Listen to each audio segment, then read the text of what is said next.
berbagai kegiatan prostitusi dan aksi pembunuhan terhadap anak tiri dan mantan istrinya, Fred West bersama istri keduanya, Rosemary West, terus menjalankan aksi bejatnya bahkan lebih parah.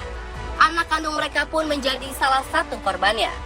Inilah kisah selengkapnya dari pasangan pembunuh paling keji, Fred dan Rosemary West.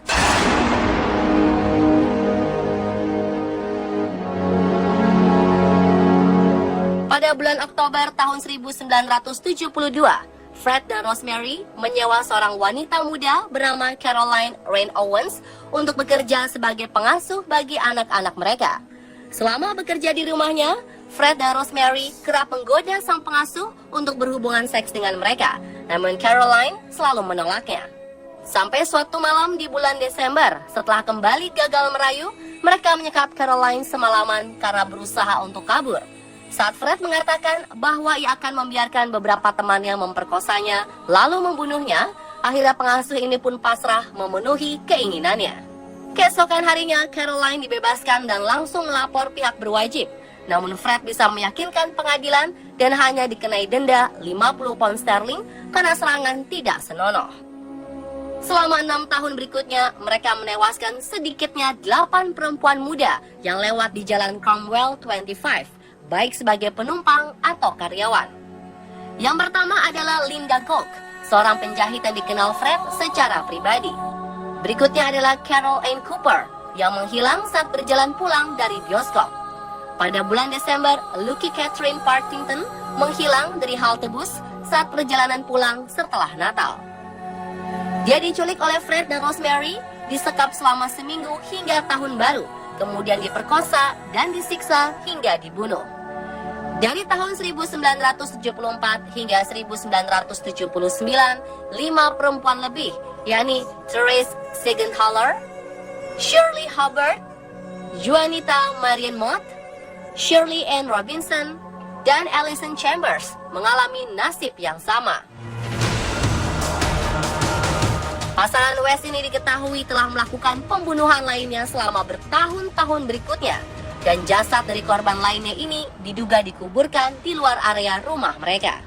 Beberapa gadis yang pernah diculik dan diperkosa ada juga yang mereka lepaskan.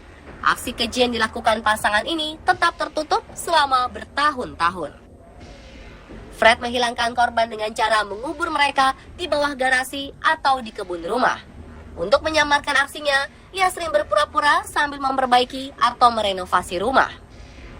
Untuk memenuhi kebutuhan perbaikan rumah ini, ia sering mencuri dan kemudian memagari hasil curiannya. Hal ini sempat membuat polisi setempat curiga, namun aksi pembunuhannya tetap tertutup rapi. Aksi keji pasangan ini hampir terbongkar pada tahun 1986 saat Heather West memberitahu teman-temannya tentang pelecehan yang dialaminya. Untuk membungkamnya, Heather yang merupakan anak perempuan mereka yang masih berusia 13 tahun ini dicekik sampai mati dan dipotong-potong, lalu dikubur di kebun rumah mereka pada Juni tahun berikutnya.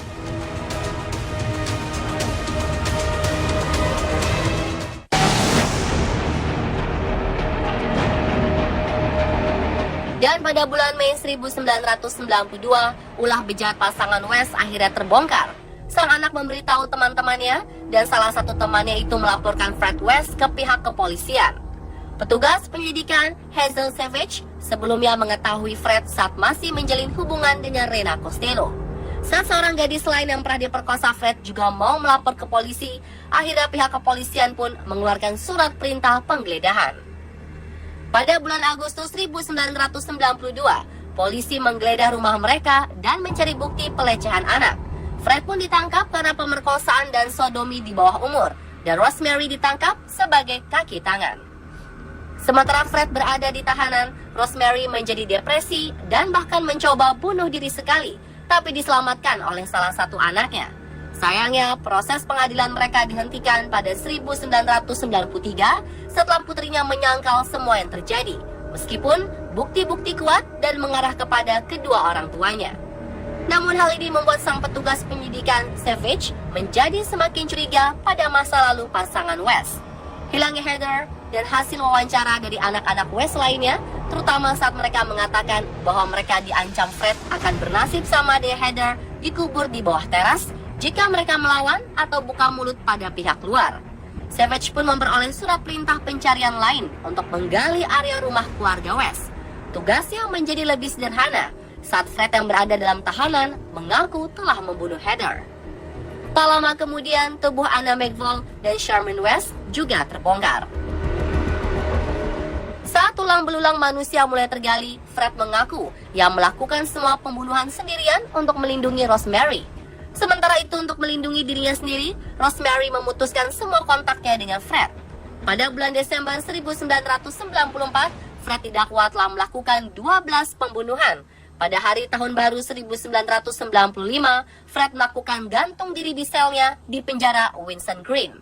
Tubuhnya dikremasi dan pemakamannya tak dihadiri siapapun kecuali oleh kelima anaknya yang masih hidup. Rosemary juga diadili pada akhirnya. Awalnya karena kasus pemerkosaan, kemudian bertambah dengan kasus pembunuhan. Rosemary tidak pernah mengakui setiap pembunuhan yang dilakukannya, dan bukti terhadap dirinya sebagian besar tidak kuat.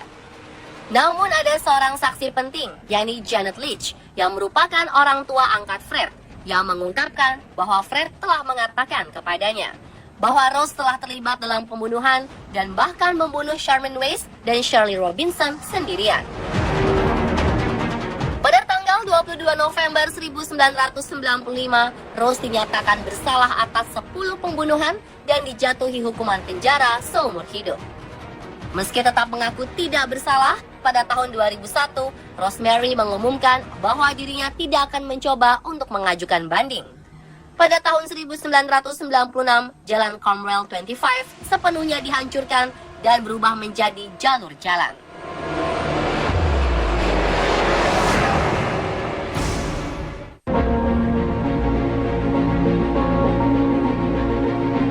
Korban West adalah perempuan ras Kaukasia, pertengahan remaja hingga awal 20-an, dan kadang-kadang berhubungan dengan mereka.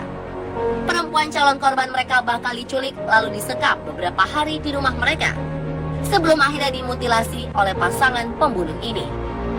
Sebagai tanda, Fred selalu memotong jari-jari tangan dan kaki korbannya, dan aksi mereka berlangsung 2 dekade, di mana sebagian korban dikubur di teras dan perkarangan rumah. Mereka sendiri memiliki banyak anak yang bisa jadi menyaksikan kebrutalan orang tua mereka. Singkat kata, dari belasan korban yang diketahui, di antaranya terdapat 2 anak kandung Fred dan beberapa orang tak dikenal.